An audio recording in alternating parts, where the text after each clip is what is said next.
कंजरी, रंडी, फाशा, कुल्टा, मुगन्निया, कस्बी तवाइफ को कहते हैं।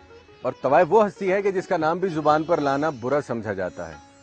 कायनात के हर इंसान ने एक औरत से जन्म लिया, वो माँ, बहन, बेटी, बहू, बीवी, हर सूरत, हर रिश्ते में काबिल एहतराम है। लेकिन तवाइफ के रूप में गाली है, एक गलीज गाली। इज्जतदार मुआशरे के मुंह पर बदनुमा दाग है, शराफत की दुश्मन और आबरू की बैरी है। बरे-सगीर पाक व हिंद में तवाइफों की कहानी सदियों पुरानी है। आइए ये कहानी उनकी अपनी जुबानी सुनते हैं।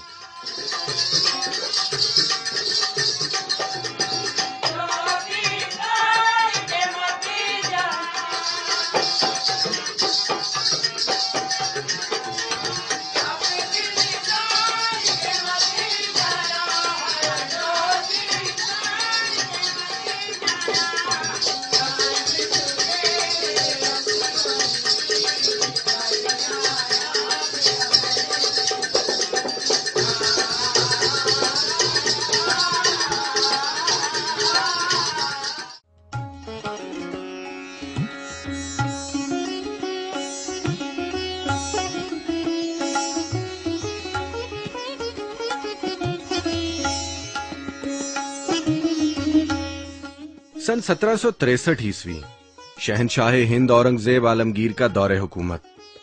बादशाही मस्जिद लाहौर का संगे बुनियाद रखा जाता है और मुल्हिका रिहायशी इलाके को शाही मोहल्ले का नाम दिया जाता है। आजकल इस मोहल्ले को हीरा मंडी, चकला और बाजारे हुस्न के अलावा और भी कई नामों से याद किया जाता है। शाही मोहल्ले को हीरा मंडी महाराजा रंजीत सिंह के वजीर ध्यान सिंह के फर्जंद श्री हीरा सिंह के नाम से मंसूब किया गया। ये बाजार बरे सगीर की मशहूर तवाइफ नगरियों में चौथे नंबर पर है।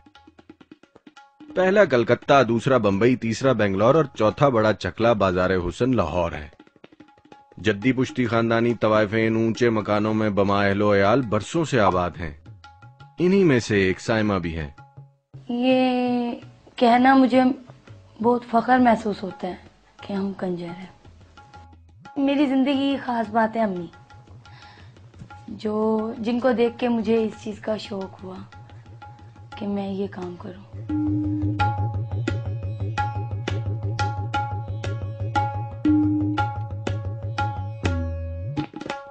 जो हजरात फिल्मों और ड्रामों में दिखाए गए तवाइफ के कोठे का तस्वुर लिए पहली मर्तबा यहाँ आते हैं, उनको ये जानकर हैरत जरूर होती है कि यहाँ किसी बालाई मंजिल पर सजे सजाए कोठे का कोई वजूद नहीं, बल्कि तवाइफें मुख्तसिर सी जगह पर दो मिरासियों की संगत में मुजरे करती हैं। इस दफ्तर को टाइम कमरा कहा जाता है। कमरे में गाहक के दाखिल होते ही खिड़कियां दरवाजे बंद। आगे क्या होगा मुलाहिजा कीजिए। इनसे मिलिए। ये हैं रशीदा बाई, इनका नाम राहीला है और ये हैं नबीला। ये दोनों रशीदा बाई की बेटियां हैं और मुजरा इनका वसीला रिस्क।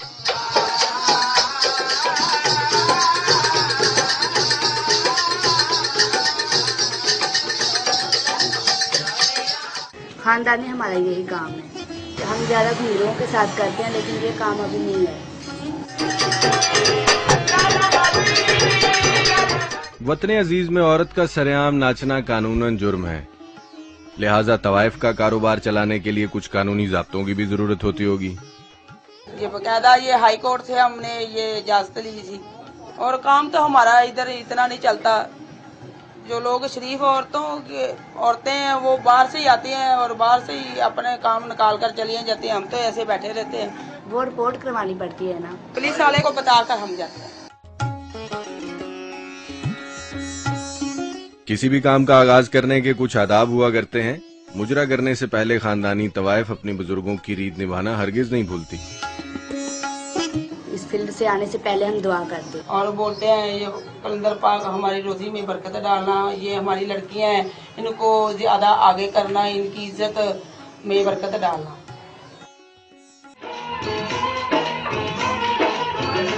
टाइम कमरों में तवाइफें रात 11 बजे से 1 बजे तक मुजरा करती हैं, लेकिन तवाइफ का असल कारोबार 1 बजे के बाद शुरू होता है, यानी जिस्म फरोशी। होती हैं ऐसी, क्यों नहीं होती, लेकिन ये लड़कियां खानदानी नहीं है। जैसे हम हैं तवाइफ हैं, ये वैसी लड़कियां नहीं है। 2 नंबर जिन्हें कहते हैं ये वो लड़कियां हैं।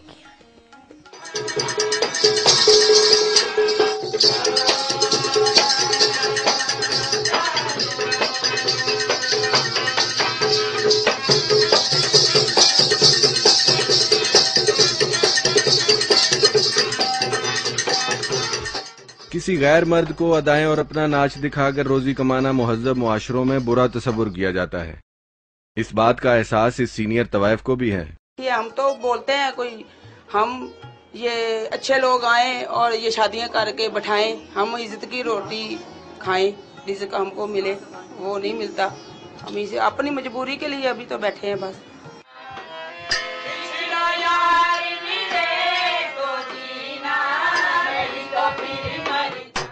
तवाइफ को मुजरा करना हो तो बकौल उसके हाई कोर्ट का जारी करदा लाइसेंस हासिल करना उसकी मजबूरी है, लेकिन तवाशबीनी के लिए ना किसी परमिट की जरूरत है, ना ही किसी कानूनी इजाजतनामे की।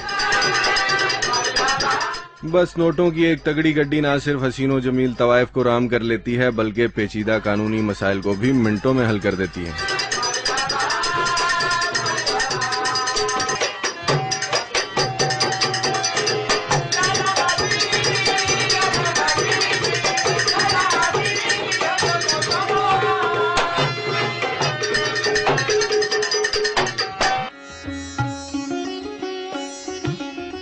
₹60 लीटर पेट्रोल जिस जमाने में खरीदा और बेचा जाए, उस दौर में नाचती हुई तवाइफ पर नोटों की 2-4 सेहतमंद गड्डियां फेंक देना कोई मामूली मार्का नहीं। इसके लिए जेब का जरूरत से ज्यादा वजनी होना बहुत जरूरी है। और ये बात भी सच है कि मेहनत से कमाई हुई एक पाई भी लुट जाए तो इंसान तड़प उठता है। कहीं ऐसा तो नहीं कि सरेआम बाजारे हुस्न में लुटाई जाने वाली दौलत करप्शन की पैदावार है। दूसरी तरफ ये बात भी गौरतलब है, हुकूमत पाकिस्तान के जारी करदा करेंसी नोटों पर बाबाए कौम की तस्वीर मौजूद है। गुलाम कौम को आजादी की सुनहरी राह पर डालने वाले कायद की तस्वीर का तवाइफ के कदमों में निछावर होना कौमी विकार की तजलील करने के मुतरादिफ है।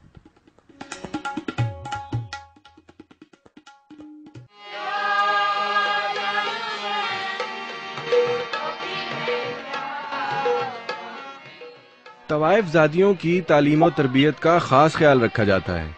हर रोज पिछले पहर मिरासी उस्ताद फन्ने मौसीकी और रक्स की तरबियत देने इनके घर आते हैं।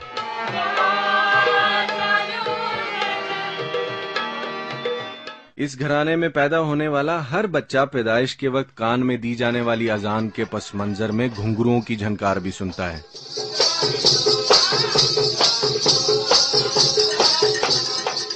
पहले मुझे शौक नहीं था, लेकिन सुन के ज्यादा हुआ, इसलिए फिर मेरा दिल किया मैं भी गाऊं। फिर उस्ताद जी ने सिखाया। कई उस्ताद ऐसे भी हैं, खाते भी हैं, पैसे भी लेते हैं, सिगरेट भी पीते हैं, बोतलें भी पीते हैं, सब कुछ लेते हैं। अस्सलामुअलैकुम हो गए।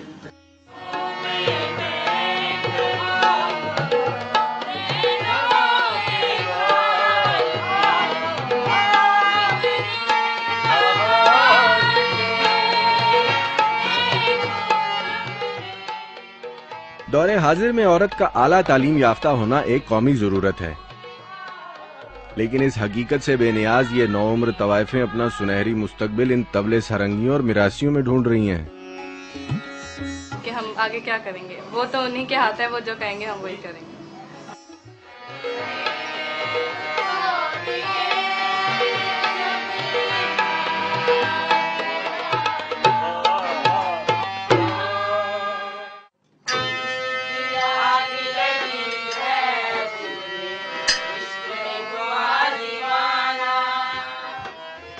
रात भर मुजरा करने वालियां सूरज तुलू होते ही थक हार कर इन चिकों के पीछे पर्दा नशीन हो जाती हैं। तवाइफ सो गई तो गोया हर सूहू का आलम है। ऐसे में इक्का दुक्का उम्र रसीदा रिटायर्ड तवाइफें ही नजर आएंगी, जैसे कि ये बदरो बाई। बुजुर्ग साहब हो गए 80-85 साल शुरू से यार, तो माना तो बहुत अच्छा से। ये जो माना ये अच्छा, ये बहुत खराब बंदा है। तो यहाँ से हीरे बिकते थे, हीरे। अब ये जूते आ गए, जूते अब जूते हैं। कुछ अपनी जिंदगी का बताइए, किस तरह के लोग आते थे? बड़े बड़े नवाब? मुझे ऐसे तो नहीं आते थे कि कमरे लगाते थे, कमरे आगे वहाँ बैठ गए ना, ऐसे बैठ गए तो साथ बैठे, हम भी बैठे, वो आ गए बैठ गए। जो गाना सारा है सब